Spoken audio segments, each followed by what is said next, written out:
Wayne, it is so good to have you back, buddy. It's a pleasure to be back. Yeah. Oh, man. You know, the thing I think we ought to talk about first, and I mean, who knows? Maybe I'm wrong. Like, you and I just hung out at the Sock F Sporting Clays event. Correct. I don't know what you call that. It was a fundraiser. So It was so incredible.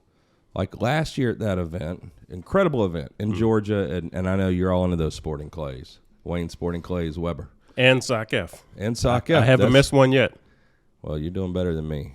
I try to donate some stuff every time, but I hadn't made every one. What a fun event. Always. So many of our industry buddies, so many of the military guys that you and I have supported, as vendors to them. And Dave Kramer and Griff Griffin and Dave Money and all those guys go that trouble. Jay, last year it raised, I think, 1.2 million, maybe 1 million. Something like 1.5, something like that. Yeah, and one night auction that is all donated stuff. And again, Sock F, if you want to donate some money, feel good about yourself, those guys still, decade later, take no money. They have no paid employees. And the biggest one of the year last night, last night. Last night. What am I saying? The biggest one ever was last year. Right. So then this year, more than double it. $3 million in one night. And like I think I said on the other one, it was so good. And there are people with money there that the Chick-fil-A family, Ross Cathy, can hardly afford to buy anything. I mean, it was amazing, wasn't it? It was. Oh. It really was. Oh, yeah, raised that in one night, an auction of stuff that's just donated. And shout out to Lou Goodman, our homie there, from a unit that you and I supported, donated his service, SR-25, that he was allowed to buy when he retired. Right. Yeah. Donated to the auction, and it brought $100,000 or more. Something like that, yeah. Yeah, and so we gave him, I think I already told it, but wasn't it so sweet? Like, we gave him a fix, surprised him with it that was custom painted and all. We gave Tom Smith the honey badger last year, so now it's just becoming an annual thing. So Dave Kramer came to me that morning and said, "Hey, can we give this fix?" So nice. Who painted that thing? Coats of Anarchy. Our buddy Alex Crespi. He'll be in Africa with us. Oh, he will? Yep. What was that? It was paint job. It was a Rhodesian brushstroke, but it was Rhodesian black, basically. So like multicam black, but sort of, Rhodesian. Yeah, and the first time I had seen it was Kilo Tactical. So first time I saw it was when I got to the event in Open Jaws Case. Prettiest paint job I've ever seen. Yeah. It's even better than the Desert Rhodesian one that I got. Yeah. So anyway, we gave that to him. He started crying. Oh my goodness. Oh, do you remember that? You were there. I didn't see the gun up close. I didn't see the gun. Well, forget the gun. Did you see Lou cry when we gave it to him? Yes. Yes. Oh my goodness. Oh man, that was so. You did something good. You make one of those dudes cry. And that's what it's about. That's what that event's about.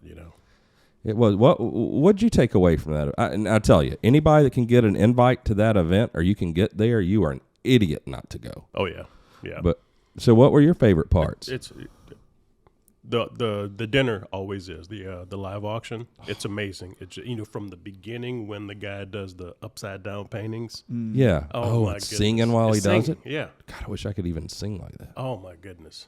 But every aspect of it, to see that generosity and everybody support this cause, which is such a worthy cause, is amazing.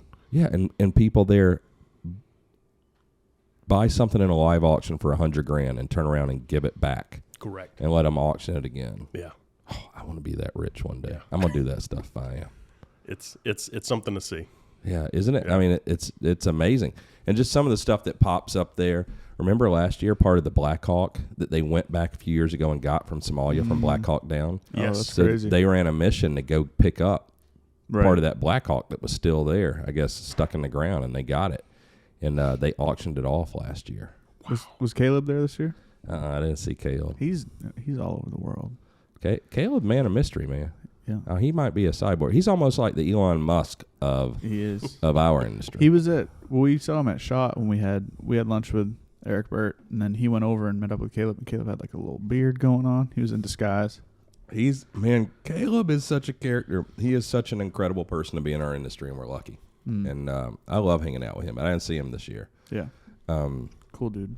Yeah, but there were how many special operations guys this year? It was a lot again. 40 or 50. Yeah, something like that. 50 or so. And it's cool. Every year it gets a little more like honoring their wives and families for the sacrifices that they made, you know. That was really nice. Because, I mean, you know, it's all cool, and we all honor these guys, and they go and do stuff that most of us don't have the balls to go do. But really, it's, I mean, these women that raise the kids and all, these guys are gone, you know, for 7 out of 10 years. Sure. You know, I mean, because, you know, most of the guys that come, they were there during the heyday of the war. Right. So from 01 to 11. You know, and we're gone all the time. You know, like Lou and Lou Goodman and Tom Smith and these guys. Sure. Yeah, what a great event. I love that event. Yeah. Lou and I are friends on Facebook, and he'll like my posts every now and again. It's the weirdest feeling to me because that dude's like Captain America, and I post dumb shit on Facebook. Lou's a cool guy. You know it is, because that's what I said when I got up there. Like, Lou's one of my heroes, but like Lou is truly one of those guys that thinks he didn't do anything special. You know, and all his teammates are the ones that did special stuff, and they just brought him along for the ride. Right. Like, Lou's out of his mind. But, I mean, what a solid dude. Yeah. And that's what I said when I got up there, I think, when I auctioned our stuff off, or when I gave him that gun. I was like, this dude has 2 sons and is given this gun to raise money for his brothers. Right. Like, if I was Lou's son, I'd be like, Especially that gun, too. I know that gun, because I said if that thing goes for, like, first I was like $25,000. I was like, well, if it goes for 40, I'm going to buy it. I'm going to share it with his son. Yeah. I ain't going to give it to him. I'll share it with him. Yeah, you can sign it up. Man. Yeah, what a great event. Oh, yeah. Yeah, so is that how you got involved with them when you were still at H&K? Well, I think I may have mentioned to you my initial involvement. I was at the Shady Pig Roast in Virginia Beach. Oh, yeah, because that's where you are. You're in Virginia. Yeah. So that's how SOCF started. Yeah. Correct. Yeah, Shady. Correct. Yeah. Brett, that was his name, right? Brett Shado. Yeah. Yes. So, yeah, he was Dave Kramer's buddy and was killed. Mm-hmm. In a training accident in the Virginia Beach area. Yeah. Yeah. So we donated I think it was a P30 at the time, just before the VP9 came out, and we laser engraved Brett's image on the slide donated it. That's cool.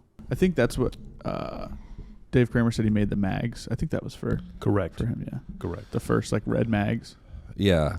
Yeah, so he stenciled the ones and did a thing, and they sold out. Well, he told the story on here. He stenciled like 200 mags or whatever and raised like $50,000 or $100,000. I don't remember. Yeah. And so then it's like, oh, I got something going. And then we lasered the mags for him after that. And I think that's before he even started it officially and did a nonprofit. Sure.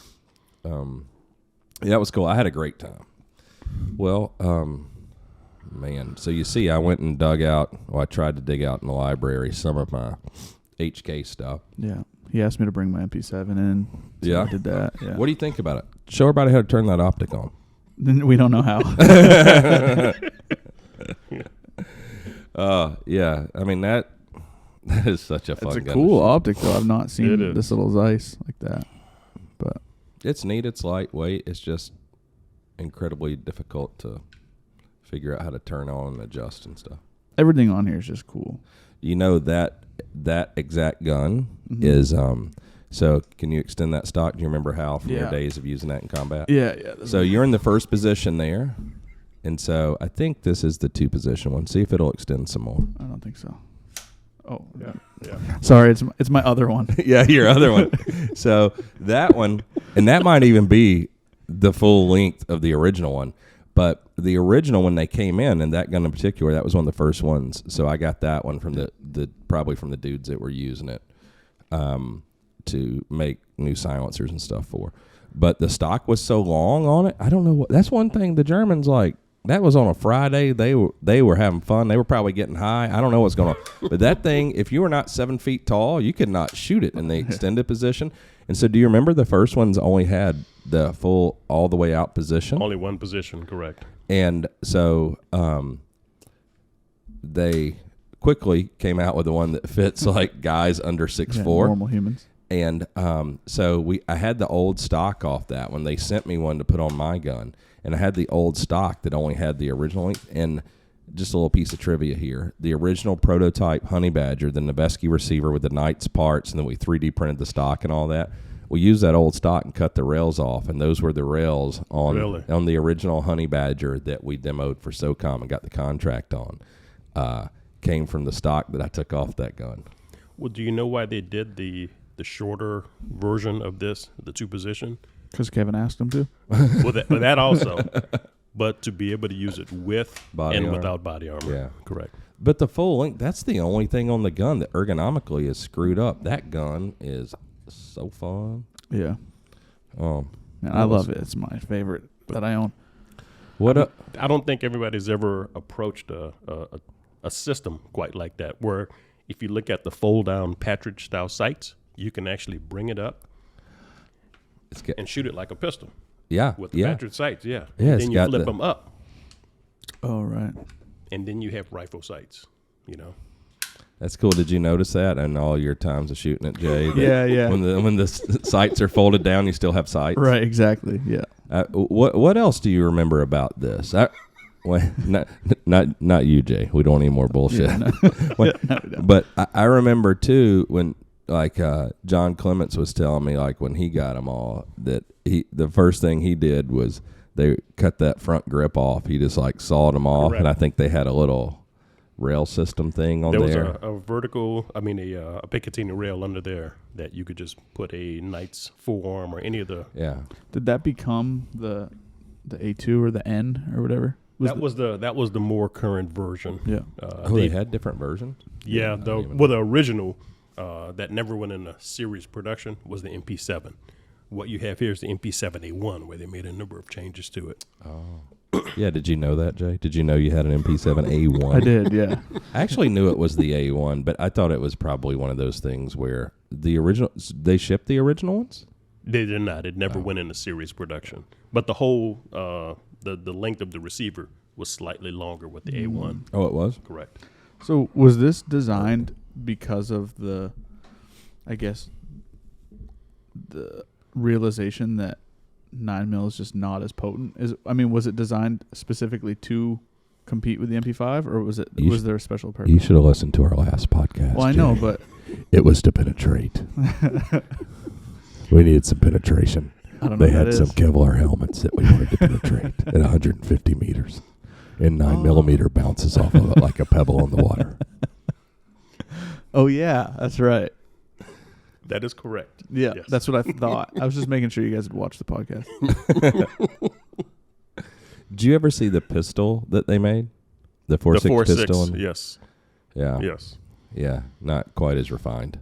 No, it never quite got to the point of even being considered for series production. Yeah, just prototype. Yeah. Yeah, I saw it in the last one where we talk about the gray room and then the green room in Germany. Mm-hmm. Yeah, so I got to see it over there. Did 5.7 come after 4.6? Did FN just go, oh, we'll do that too, but bigger? It was prior to 5.7 was prior to 4.6. Okay. But it depends on how far you want to go back. Right. The original chambering of 4.6 was actually 4.6 by 36. This is in the 60s, a system that a program that H&K was working on for the Army called the SPEW program. And we had a gun called the H&K 36, which looked very similar to a G36, but it was chambered in 4.6 by 36. Was that? Yeah. No, the Mars program or whatever that thing was, like the Colt little short mag. This much preceded that. That was probably in the P90 competition. That's correct. That's correct. What was this? There was the Colt Scamp. All these things have been done before. Did you know? You guys should know because you're both Air Force. Did you know that the Air Force in the 70s did a 300 Whisper? No, I actually didn't know that. It was before my time. It's but it's almost like the Colt Mars or the P90. It's a I'm gonna lie, but I think it's a 7.6. It's a 7.62, but I think it's by 28. But so it goes. When we commercialized 300 Whisper and started trying to perfect that, and we started doing research. The Air Force had done it in a little gun, and it might have, I don't remember, I have to look it up, but it might have been a little weird bullpup, like that little Bushmaster thing or something. Yeah. It was some little program, probably for pilots or whatever, but I think it was 7.62 by 28, where 300 Blackout is 7.62 by 35. So it's even a little shorter, cooler thing. Wow. And that was originally at 300 whisper, but that was J.D. Jones. That was J.D. Yeah. Jones, Yeah. SSK Industries or whatever. Yep. Yeah.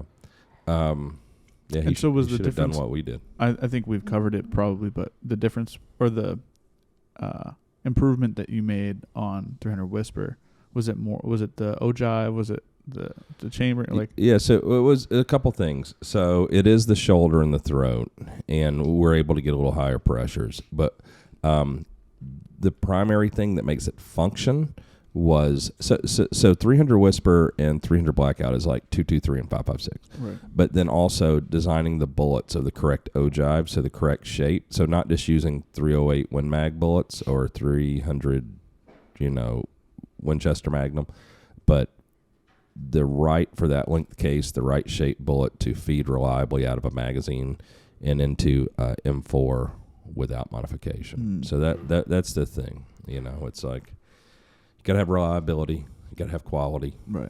Reliability is always number one with the military.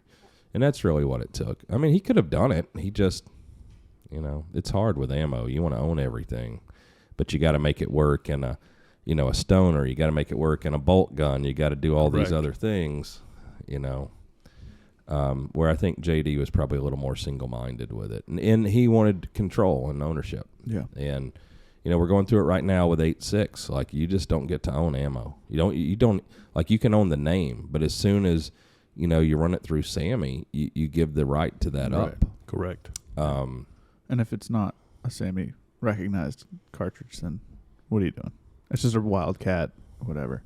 Yeah. I want to be like, what was his name? Russell, whatever. Crowe. Yeah, the comedy show that was on HBO or whatever. Russell. And Brand? No, he's known as like the IRS of the rap industry or hip hop. Russell Simmons. Yeah. Thanks for coming out. God bless. Good night. Every time. So that's what they called him, because he used to kind of be the gatekeeper of that and would get a portion of everything. And like, he's inspired me. Like, I want to be the IRS of ammo, but he's smarter than me. I can't figure it out for ammo. That's Rev Run's brother. That's right. Oh, yeah? Yeah. Oh, yeah, that's right. Run Run. DMC. Yeah, he's His brother. Which one got shot? Probably. Jam Master J. Yeah. The DJ. Man. Yeah. Stay off the drugs, kids. Daryl Same thing with the McDaniels. Foo Fighters. Rev Like, Run. what's his name? Yeah. Taylor Hawkins? Yeah. Idiot. Like, why don't they learn from, like, Kurt Cobain and all these other idiots? Like, stop doing the drugs. You're too old. He's 51. Lost his family. It's just heartbreaking. And Jam Master Jay, too. I think he was in his early 50s. Has kids, had a family. Bam. I don't think he was even 50 yet. Oh, you don't think? I don't think so. This was like 25 years ago. No. Oh, yeah. Yeah. When he was Yeah. shot? Oh, yeah. No. Yeah. Thomas, you got to Google this, my man. Jam Master Jay, when was he shot? Because they're speaking of smoking crack, these two crackheads. Okay, so I said 25 years. Jay Yeah, and agreed with I'm you. agreeing with you because I don't think I was old enough to recognize it. 2002. Oh, Jesus. So It was 20 that years long ago. ago? I'll give it to you. I thought it was like, I'm so old. I thought it was like 2 years ago. It's like, it just happened. Oh, man, that sucks. How old was he? 17. I'm kidding. 38. Thinking 35. 35 and 38. No. Oh, it breaks my heart even more. He was born in 65. So he would be 35, 36, 37. I said 38. Damn. Damn, that was close. Damn. Big Run DMC guy. I've lived 11 years longer than him, and I haven't accomplished shit. I still don't have my first record out. All right. Wayne. Yes, sir. So the people love the MP7. What's some other stuff nobody knows about it? Well, the one that should have been, Yeah. like you said, the 4.6. That would have been a great competitor, if you will, to the 5.7. Yeah. Oh, yeah. One of the things that I believe prevented that from happening is the gun being produced in the U.S., ammunition being produced in the U.S., because one of the things that prevented the MP7 from being available commercially, whether it was a rifle or a handgun, was the fact that we originally introduced it with armor-piercing ammunition. Oh, so politically. The ammunition Yeah, this. Right here. Look at me. Oprah Winfrey, Jay. Here you go. Damn. You get some. Here you go. Here's a round. Show the people. Ooh, black bullet. So that you said that's a 26 grain steel core armor piercing. So that's like the original. That was the original loading. Well, that was the requirement. That was the second. The first one was actually a spoon nose round. I don't know if that rings a bell. I don't have There was a any radius of it. cutting the tip to induce yawing in the target. Yeah, so that's kind of a popular thing now. Yep. Like I see a few companies doing it now. Yeah, that's not a bad way to do it. No, because you can't make a giant hollow point in that. And So is that bonded or is there like no, that's steel core? But is it just is it solid steel? It's some sort of coating. It probably is steel. If I had to guess, I don't know. Yeah. Do you know, Wayne? It's a steel. It is. I believe it is a bonded, copper jacketed bonded to a steel core, and it just has black paint on it. Big ammo guy. Oh, so it's just it's probably just to identify correct the rounds. Yeah, just like the black dot on the box. Oh, okay. Yeah, I wonder how fast that's going. They don't give you any info on here. Out of this platform, it's doing about 2,600 feet per second. How long is that barrel? The barrel's 6 inches. That's right. That's insane. That maybe 7. I think it's about 7 inches. That's also right. That'll poke holes and stuff. Yeah. Oh yeah, that's so crazy. Like penetration, that's what they were after. Yeah. But you had so much flexibility with this platform. Again, I can't remember how much in the detail we got last time, but part of the beauty of this system is a rotating bolt system. Yeah, so it's locked. It's not It's a a locked blowback like breech. that P90. Exactly. So you can run the pressures much higher in this. We actually had some that used a 70 grain projectile out of that gun. You can imagine that. Yeah. Obviously subsonic. I mean, that's a huge 5.56 bullet. Exactly. And that's a 4.6. Yeah. That thing, it still is so fun to shoot. But so you think, so was HK just not in a good way by the time this came out, or you think it's like a political thing? Did the ownership just not understand American gun culture? Like, because, I mean, you bring this gun out in 10 years, and it is going to, you can't make enough of them for the commercial market in the U.S. That's the most wanted or asked for, sought out gun on the commercial market in the United States. If I just didn't love killing stuff, and I had all the ammo in the world, keep your hands off it. I would shoot that gun 90% of the time. Oh, it's like shooting a 22, really. So fun. Yeah. So fun. But I think that was a big part of it. I think they were very reluctant to deal with the political ramifications of introducing this in the U.S. market. Yeah. Again, with armor-piercing ammunition, something the size of that shot armor-piercing ammunition. Which is so crazy because they freak out about it now, but about every round we shoot, there's armor-piercing ammo. Of course. Yeah. I mean, it depends on how you define it. But, we had the penetrator rounds for 5.56 or 308, 338, like 50 cal every round. There's 9mm that, like, plus P plus that's ripping through plates. Like, yeah. Oh, yeah. Yeah, anybody that's seen Lethal Weapon knows you can shoot through a front end loader and kill somebody. That's right. 9mm. Got those Teflon coated rounds. Woo! Teflon Don. That's what I'm going to name my ammo company Don. right there. Can't Penetrator. Penetrate. Going deep. Yeah, but I think one thing about that gun to me that's so awesome, compact, lightweight, ergonomics are great. Yeah, and you're right. The ability to actually shoot that thing as a handgun and control it. Well, shoot it as a handgun and carry it as a handgun. You can't carry any air platform gun in a holster on your hip. Yeah. This is not much bigger than a Mark 23 when you think about it. No, not at all. But it gives you so much more capability. Yeah, yeah. Well, it's crazy how sought after it is or how prolific it became, because I feel like, and we can get into it, but the MP5, and I don't know if this is what made the MP5 so iconic, but you saw the MP5 in every movie and video games. The marketing was crazy for it. Kevin and I kind of talked about it a little bit yesterday. The marketing was insane for it.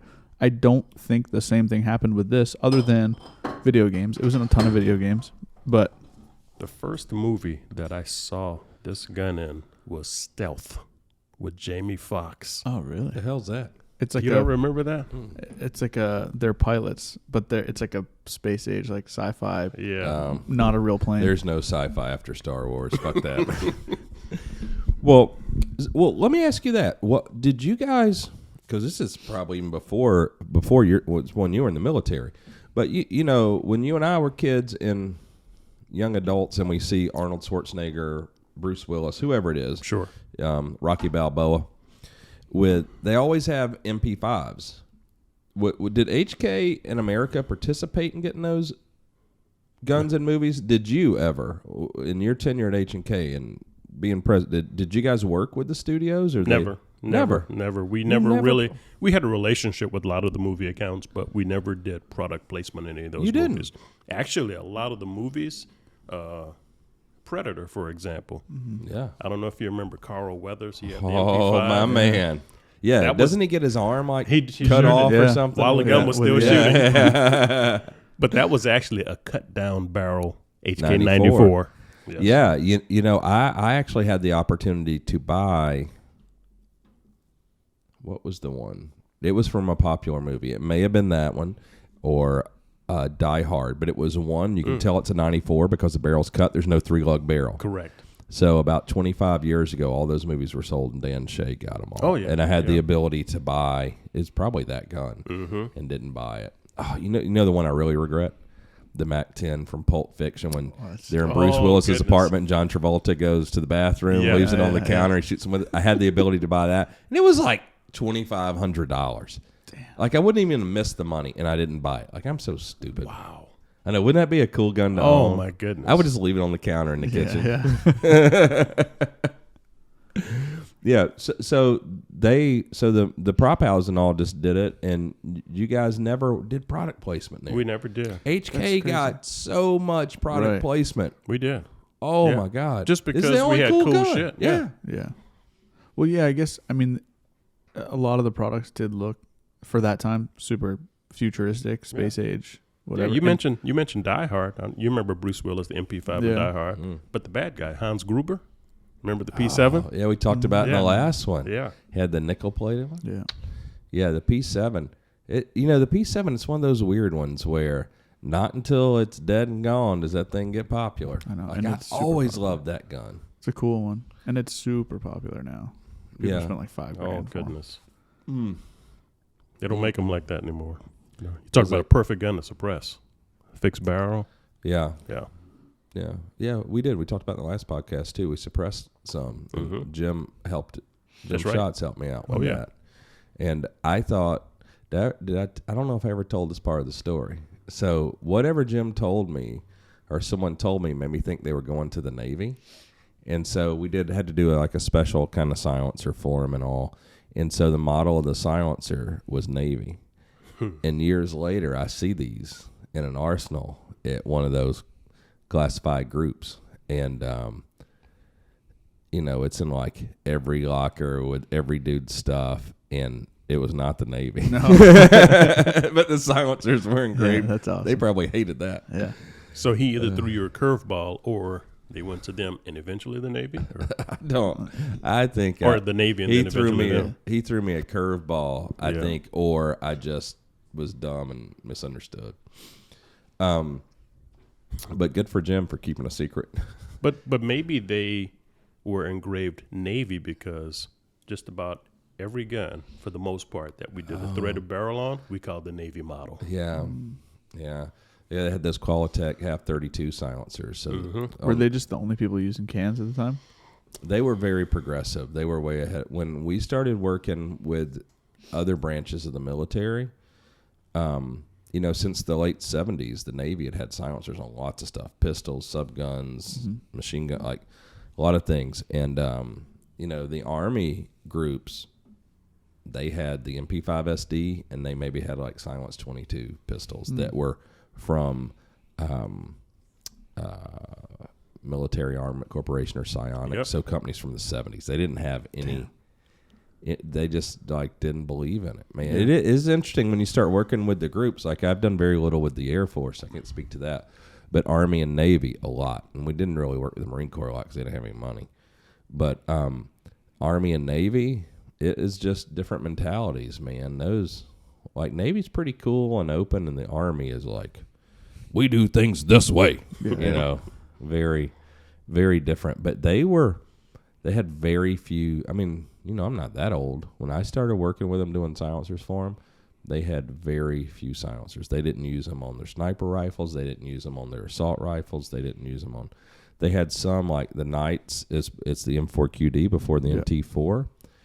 But, you know, when they adopted the 416, it wasn't super reliable because that gun is so smooth and it runs fast, and it wasn't really set up because it probably wasn't in the original requirement to work with a silencer. Mm-hmm. Is that what happened with the 416? That is correct, yeah. I mean, obviously, it dramatically increases the rate of fire. Yeah. But So to remedy that, did they just blow the gas hole wide open? There was a subsequent version of a 416 that actually had a gas regulator valve on it. In 2006, they told me they were getting it in the next few months, and it was like 2012. They were still like, we ain't got them yet on those guns, the original 416s. Well, to speak on the different branches being progressive and less progressive, I guess. I think historically we've talked about the Marines not being super progressive, but in the last couple of years, it seems like every infantryman in the Marines has a silencer on their gun now, and it seems as though they all have M27s. M27s, yeah. Yeah. Yeah. So that's become sort of a standard part of that package. I think a sling by Blue Force Gear or one of those companies, but there's a package that's put together, and it includes a suppressor for the M27s. Yeah, and the M27 seems to have changed the game in the sense that everybody is carrying the same gun. Correct. With a different role. Correct, yeah. Which that gives you some idea of the capability of that gun. Right. You can use it as a designated marksman rifle, or you can use it as a squad automatic rifle. Yeah. And was that how? I mean, we talked about it a little bit, and I think you were unaware of that they had adopted it, I guess. I think you saw the initial contract. I knew that, but you know, like the military is like, it's so common, whether it's the SCAR or whatever it is. They adopt it, they buy 1,500 of them, and it just dies on the vine. Right. Mm-hmm. That didn't happen with the IAR? No. I know nothing about this. No. What happened? No, I mean, as far as I know a couple guys that are still in every photo I see, every dude has the M27, and all of them have cans, which I think is a new thing. I think the silencer thing is within the last year or two. Correct. But it's cool to see that everybody is getting it. It's not just for special operations or the tier 1 guys. It's down to your legs. Well, did you know this? I did. Yeah? Yeah. Do you know how many that they bought? How many M27s? Yeah. Oh, goodness. It's well into the thousands. Okay. Multiple thousands. What is the M27? The M27 is basically a standard length barrel 416 that has a standard buttstock on it. It has comes with a bipod, sling, so a few other things that allow you to deploy it in a automatic variant, as opposed to just an infantry rifle. Is it open bolt or anything? No, it uses the exact same operating system as a 416. 20-inch barrel, or 20-inch barrel, correct. 20-inch barrel? Yeah. And I mean, you see guys, apparently they're reliable, but a lot of dudes are running drum mags on them for that automatic weapon platform. Drum mags, like what is it? Is it Beta C mag? Well, they were at one. I think the final version of it was a mag that. What's the company that makes the? Not Magpul. John Matthews. Surefire. Oh, Surefire. Surefire. Like the quad stack mag. Correct. That's Jim Sullivan. Yeah. So he was one of the original designers on the M16. Yeah, I think that was part of the standard kit. Really? For the M27 was a high volume magazine, something bigger than 30 rounds, because their requirement was to be able to use this gun for a maximum amount of fire, a certain rate of fire based on the load that the operator carried. Well, what were the guns that competed with this? Because I seem to remember when this was going on, this was like a belt-fed machine gun thing, everyone thought, but the requirements allowed H&K to basically use a 416. Oh, my goodness. Because I can't remember the name of the all program. the other companies had to be like open bolt, or it was a much I don't remember. I believe FN had a version of the SCAR that you could switch from open boat to closed boat. Cool. Yeah, depending on what role if they wanted to use it in a sustained fire role, they could switch it to the open boat mode, so you wouldn't have the possibility of a cook-off. Yeah, so it cools a lot more. That's pretty awesome. I don't know anybody else, any other competitors that approached it that way, because you're talking about a very complicated system that has the ability to do that. Right. Like that 3-shot burst crap. And I wonder, I mean, I guess if you're able to switch back and forth, but I wonder if it would have the same capabilities to where you're getting essentially 3 rolls out of a single platform.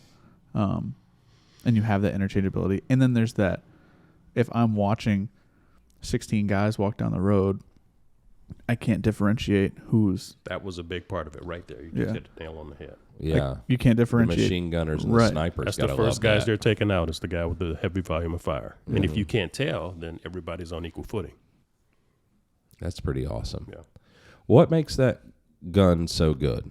Is it the tolerances? Is it just that typical German tolerance, attention to detail? Like, why is that gun so good? All of those things. I mean, our barrel making technology. What's so good about the barrels? Well, there's not a lot of guys that produce barrels the same way that Germany produced them. You've been in the factory, but the forging machines, the type of steel they use is the Oberduval French steel.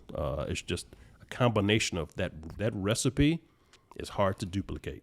And when you have that end product on the field and you're evaluating against Colt's barrels, FN's barrels, SIG's barrels, the customer will always say, there's something about that special sauce that you guys put in your barrels that gives us exactly what we want in terms of sustained fire, accuracy, or a combination thereof. That's hard to beat. Well, yeah, HK's got a reputation for a reason. The other thing that we touched on a little bit before was that the piston in the 416, and I'm sure the 417 as well, it's like when I saw the 516 come out at SIG, I was like, oh, they just copied the 416. But it's not. That piston is allegedly a direct ripoff of the LWRC, which is a different piston. So is there something specific about that piston system that is as reliable as it is? Because I've heard of some reliability issues with the LWRC piston, and you don't see that with the H&K. Much of it depended on the barrel length of the 416. Some of the earlier 416s used a bleed-off valve in the front of the gas block to regulate overpressure rounds. But then some of the shorter barrel guns did not have the gas block because you needed every bit of that gas to operate the system. Yeah. But, I mean, aside from that, basically, if you take a G36 operating system and you put it in an AR platform, that's what the 416 became. Okay. Yeah, I would think it's probably, not to diss LWRC, and I don't really know a ton about them. Stuff seems nice, but just that HK attention to detail and quality control and tolerances of every component. So it's not necessarily, to me, just the piston system. Like, what are you doing with the receiver? What the barrel port? Like, what's the tolerance of the barrel port? There's so many things that go into it. And, now as we make a lot of guns, like, we see it all the time. Like, we can have you make a change to one part in our guns, and we'll have problems that pop up we've never seen before. And that's why you got to test. So that's also something I think HK's always been great at, is testing. Like, holding the tolerances, putting thought into it, whether it's the materials for the barrel, the process for doing it, how you poured them, but then also doing the testing. And a lot of the companies, I think in America, there's a lot of commercial companies because, we have such a large commercial market in America, where Germany or any other country in the world does not have the commercial market that they have for the military. Like HK, like if you ask all the German HK employees, at least in my experience with them, is they don't give a shit about the rest of the world. They wanted to make the guns for Germany, just like Kalashnikov wanted to make the AK for like Russia. Right. He didn't fucking like other companies using that gun. Correct. And I think that's sort of the nationalism of the German. And I'm not saying it's wrong. No, But, in America, we just always had such, and now more than ever, this great, like, civilian gun culture that you get all these companies. And I think the average guy that's not worked at a gun company you know, like me and Wayne, or I mean, even you, Young Life, you see what goes on at our company, and you've worked at SIG, you know, compared to other commercial companies. Man, like none of that shit's free. Like doing all those drop tests, doing all the torture tests. I mean, you see those nerds at work building all those machines to where they'll cycle 1 million rounds to the trigger before we ship one. Yeah. Oh, yeah. You know, and stuff like that. Like Drew drop tested that trigger for like 18 months. yeah, and you know, even Daniel Defense, who gets military contracts for rails and shit, like they don't do stuff like that.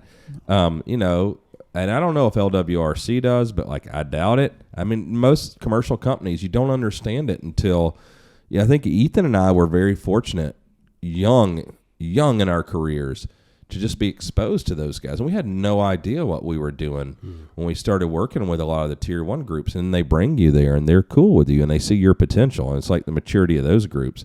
And then they break all your shit in front of you. Yeah. And they're like, hey, don't take this the wrong way, but we think you could do this, but you need to go back and fix these things. Right. And then you start learning, because that embarrassment for me, like having pride, you go there and you get slapped on the pee-pee. You know, they just like this thing you're all proud of, and they like destroy it in front of you. And they're like, oh, that's cute. Yeah. Could you fix it? Yeah. It's like, so you don't ever want to be in that situation again.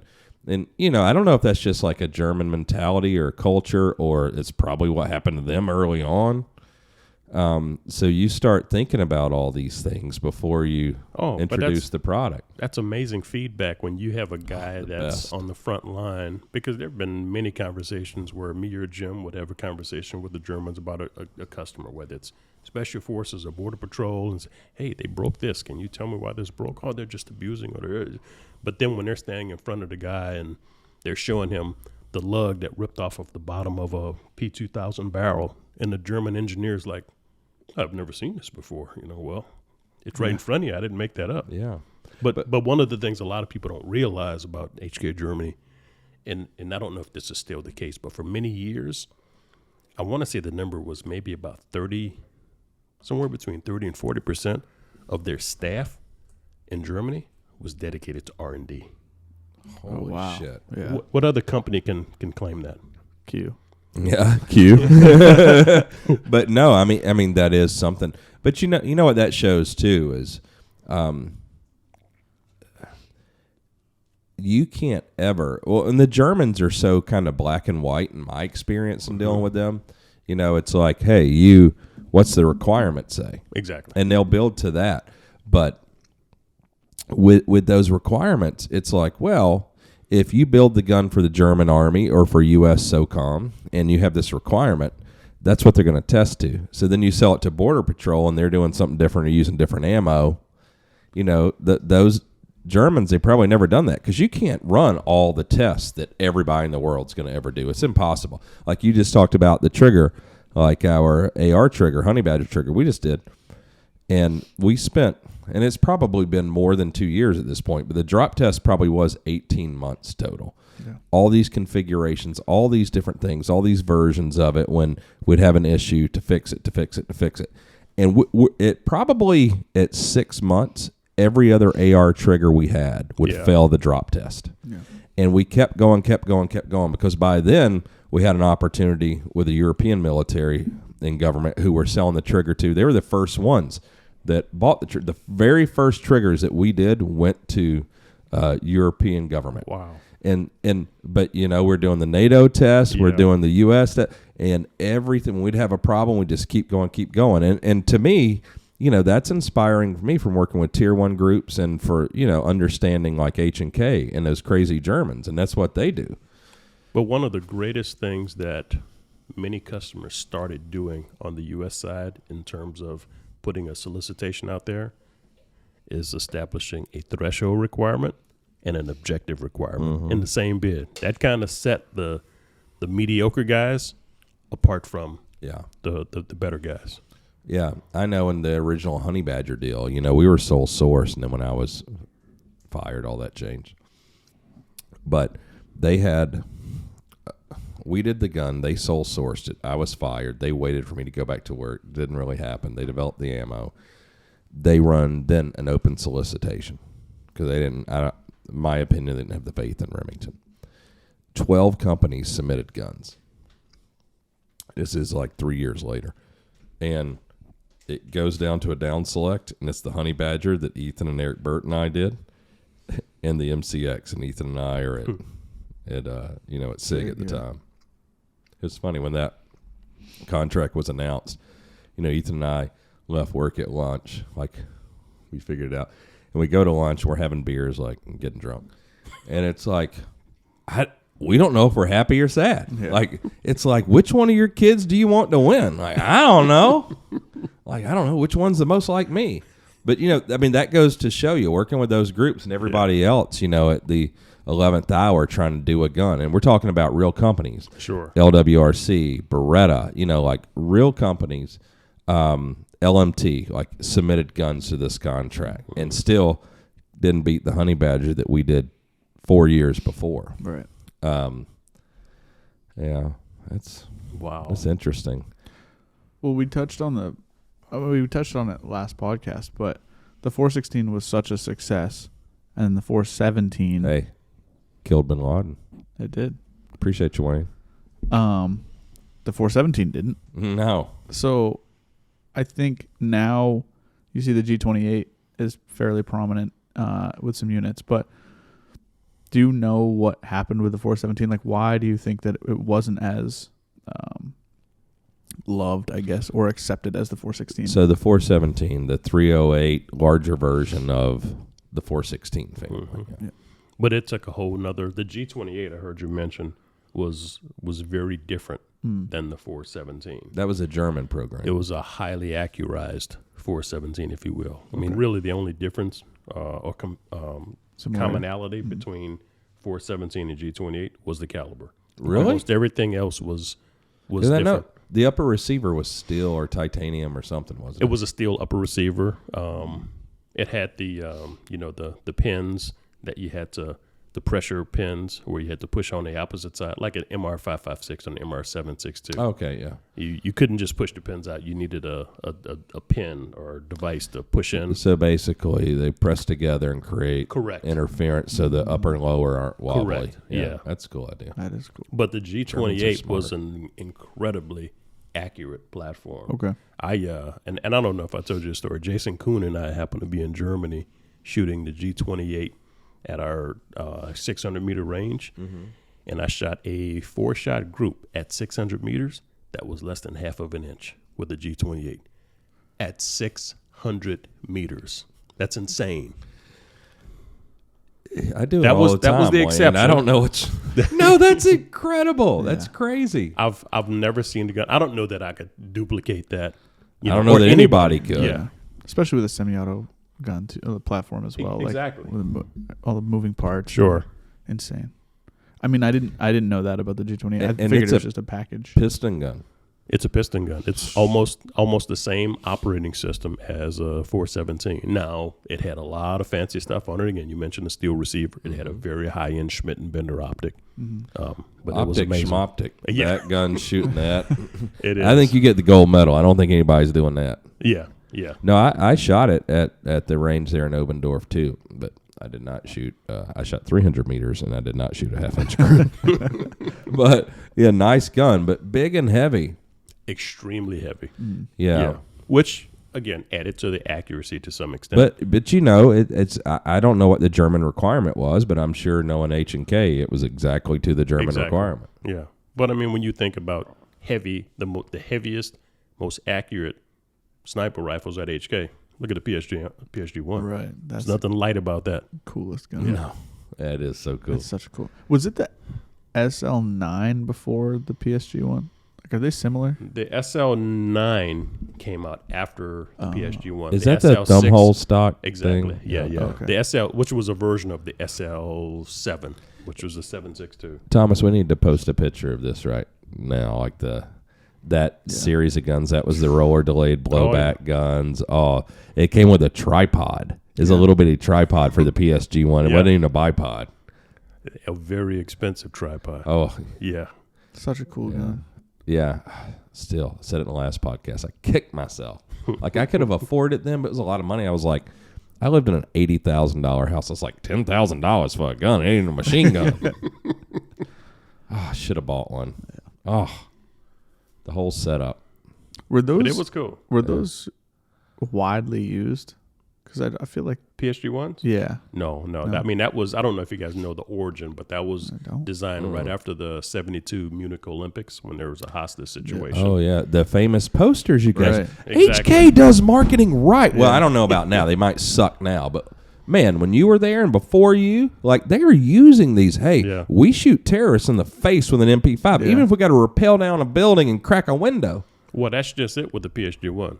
They didn't just shoot terrorists in the face; they shot them in the face twice. That's why that was the Semi-auto. purpose of the semi-auto, Oh, okay. a heavy semi-auto where you could mitigate the recoil. Yeah, with a 308, no recoil. Exactly. Yeah, I mean, I'm with you.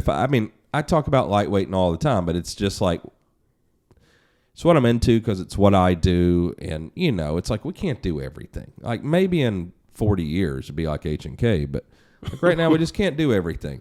So what am I into? But yeah, if I'm gonna be laying on top of a building shooting someone to like 300 meters, I want a 50-pound gun. Like I'll carry it up there and set it down, and it's fine. I don't want any recoil. Yeah, you don't have to run anywhere when you're in a stable, a fixed position. Doesn't matter how much the gun weighs. Oh, that gun was so cool, Jay. We should get one. Agreed. Hey, so anybody watching or any shop, Jay wants to get one. So like we'll trade you. If you got one, you ain't using it. Let's get one. We'll trade you. We got honey badgers. We got 8.6. We can hook you up with the customer build. We can do some stuff. We need a PSG 1. Yeah, That's the one we want. that's the one. Yeah. Cool guy. It uses G3 mags. It does. I got tons of them. We're good. That's another cool gun. G3. G3. G3s. We talked about it last time too. Yeah. Like that's my 22 conversion kit right there. Yep. Oh, And actually, it's in my gun. That's why I've got the bolt carrier Yeah. and the flash hider there because I have a little silencer on it for Yeah. 22 fall. Oh goodness. Oh, hey, we talked about the bolts and all last time. So this is a roller delayed bolt. That's the one off that. So that's for a 308. Correct. And then we talked about this, but I didn't have it. So the P9S Oh. pistol, the 9mm. Yeah. Yeah. Let me hold this for the camera if you don't mind. Wayne. Yep. So, yeah. So 308. This is for the P9S pistol. That's the 9mm pistol, roller delayed blowback, and that's what made that a great gun for silencers because it's not just blowback. So you don't get like all this sound out of the breech and it blows your eardrums out. It's locked. So that's cool. That gun is so complicated. Was it the P9S that you were talking about when you replaced the rollers that you had to like fit specific rollers? Like they were. Well, the MP5, I don't even know if they have them for this because this gun wasn't in service. When I went through the armorer's course in the 90s, that gun was no longer in service. Yeah. And this was for not even a Browning operated system or a modified Browning operated. It was a 9mm pistol. Yeah. So there was really no headspace issue per se. The headspace is how you adjusted the rollers. The different size rollers is how you adjusted the headspace. Oh, okay. Look at this new in the bag from H&K. So this is, this must be my broken one. Must be why I have this. So that P9S, the front of this is all plastic, trigger guard and a grip. So see where that's broken? Yep. So I guess I got another one for one of mine that was broken. But yeah, the screws are in here and everything. It's like how you, oh man, I have all this great old H&K stuff that probably only me and you care about.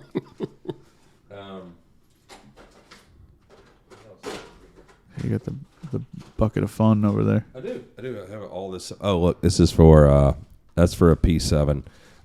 Comes with a target. Let's see how good these things shot. The P7, the squeeze cock. Yes, sir. So it comes with a target, mags, your chamber brush, all this.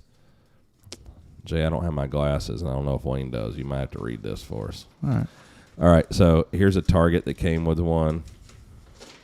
Was the test fire a guy named Pixa? I don't know. Look at it. Tell us what this is.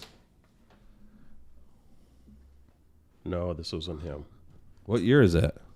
To say? 1983. Oh, okay. Well, Wow. 1983.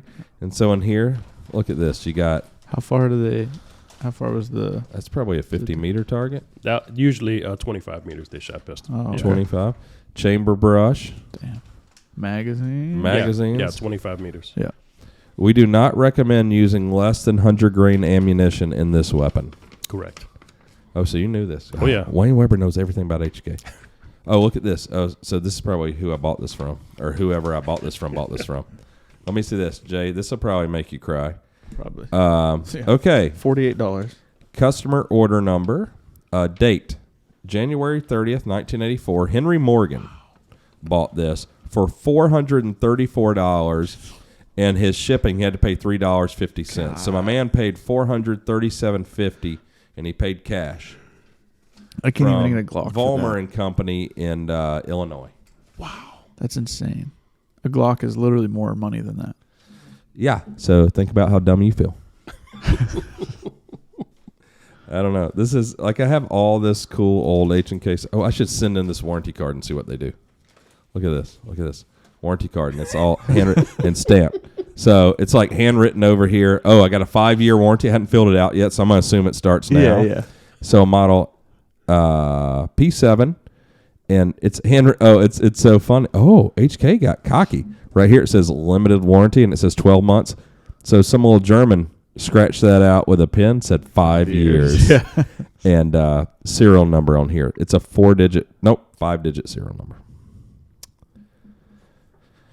Oh, man. Cool stuff. You got cool a couple of those. I do have a few. Do you have the gas cylinder brush in there? Oh, cleaning tool?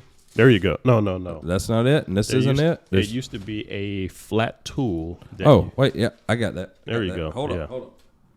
Yeah. Of course he's got that. Yeah, right here. Oh, look at me. So this is a much later one. This one's yeah. Let me put that back. This one probably came from like 87 or so. We'll see. Oh, I still had that sticker in here. Yeah. Wow. Clean brush for gas piston. Wow. Everybody thinks they do a German accent when they say some No, German that shit. one doesn't have it. That's got to be for the piston. No, look how small that is. That is, but they changed to a tool. It wasn't a brush. What is this? That is What is actually to remove the firing pin from the back of the slide. Oh fuck! This is for a P7 PSP. That's Whoa. not the M8 or the M13. Oh yeah, you're right. Yes. PSP, which is the one I like. Probably Correct. even shoots better. That's what I have. I have a in here, PSP. I like that better because it's slimmer. It doesn't have Yeah, that mag this release. stupid mag release is Yeah. not. The Americans, we blew that. That's dumb. I don't like that mag release. All right, Jay, let's see this target real quick and we'll move on. 25 meters. It's 25-meter target. That makes sense. I just assumed with that group. Yeah. Oh, this is older because it says Heckler & Koch firearms and Benelli shotguns. Well, yeah. Oh. I can. This one's very old. Let's see here, 25 meters. And this one was shot by Hermann. Herman. Yeah, Yep. Herman again. Okay, so this was in January 22nd, 1982. Probably not the best group. I think my man was probably cold. Not the worst. Wait, is that a 3-shot group? Nah, I see 4. That's- No, it's that's 5. five. Oh, okay. There's 2 in Oh, this I one, couldn't huh? see from here. And what year was that? Oh, 82, January. Okay. I bet he got cocky if these were the first 2 shots. Yeah. He's like, ooh, I'm buying this one. And they didn't exactly use match ammunition either. No, they're Yeah. probably using military ammo that Yeah. they get. Still love this gun so much. Apparently, everybody else is catching on since they're going for ridiculous money. Oh, yeah. Now, all of the M8s and M13s came with that tool. It's a reaming tool. I must have Yeah. one somewhere. They're probably in the plastic cases of the newer guns I bought. It was in the plastic cases. There was a slot in there for that tool. So this is for the MP5. Correct. So you get that. Feels so good on the shoulder. Nothing to it. 9mm. And then this crazy shit is for 308. And you can tell because the springs on here in these 2 holes. Yeah. So it takes all this to hold that shit on. Yeah. But this compared to this for 9mm. Yeah. Like, what the hell were they thinking? Like, I'm not shooting that in 308. Whew. It's amazing. Those stock arms are insane. Oh, Beefy. yeah. It goes right to your shoulder. Yeah. Oh, you're not shooting that without a bruise. Some bullshit. That's one thing H&K I'm not sure they got right. But I still think that's probably for like mortaring or something.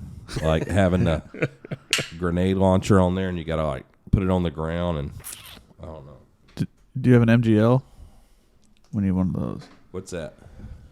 The better Mark 19, right? Isn't it? GMG. GMG is what I said. I'm thinking of MGL. MGL is different. No, I do not have that. I don't really know anyone that has that other than There are a few that were purchased by Class 3 dealers with their license that did not. Probably maybe about 5 total that are not in governments or law enforcement. I must have got duped then, because the one I bought on eBay was called the MGL. And we talked about that a little bit earlier, but I don't think you could touch one of those for less than $250,000, $300K. Don't need one. Don't not need one though. Don't want to afford one. Yeah, That's plane money. You just bought a plane. You already got one of those, so now it's time for a grenade launcher to go on it. Yeah. Nah. But if you need to shoot another plane down Yeah, from your that's plane, That's true. better be going fast.